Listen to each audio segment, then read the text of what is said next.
డబ్బును సంపాదించవచ్చు, కానీ నిద్రను సంపాదించలేము. పుస్తకాన్ని కొనవచ్చు, కానీ జ్ఞానాన్ని కొనలేము. మందులను కొనవచ్చు, కానీ ఆరోగ్యాన్ని కొనలేము. పగను సంపాదించవచ్చు, కానీ స్నేహాన్ని కొనలేము. ఆయుధాన్ని కొనవచ్చు, కానీ ధైర్యాన్ని కొనలేము.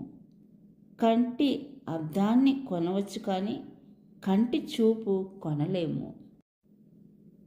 భవిష్యత్తు గురించి ఆలోచించేవాడికి భయం ఉంటుంది. గతం గురించి ఆలోచించేవాడికి బాధ ఉంటుంది. వర్తమానంలో జీవించేవాడికి ఆనందం ఉంటుంది. నీవు అనుకున్నది సాధించలేకపోయానని బాధపడవద్దు. నీకోసం భగవంతుడు నేడు అన్నది ఒకటి సృష్టించాడు. క్రొత్త ఉత్సాహంతో మరోమారు ప్రయత్నించు. ఎన్నో అద్భుతాలను సాధించవచ్చు. మీ మనసు చెప్పేది వింటే బాగుపడతారు.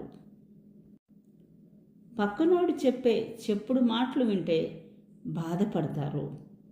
పరిస్థితిని బట్టి ప్రవర్తన మార్చుకో, తప్పులేదు, కానీ వ్యక్తిత్వం మాత్రం మార్చుకోకు.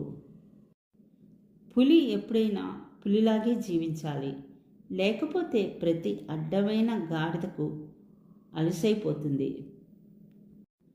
ఎప్పుడు సమర్థులే నాయకత్వం వహిస్తారు, అందరికీ మార్గదర్శకులు అవుతారు. నీ దగ్గర విషయం ఉన్నప్పుడు మాట్లాడడానికి సిగ్గుపడకు. నీ దగ్గర విషయం లేనప్పుడు మౌనంగా ఉండడానికి భయపడకు.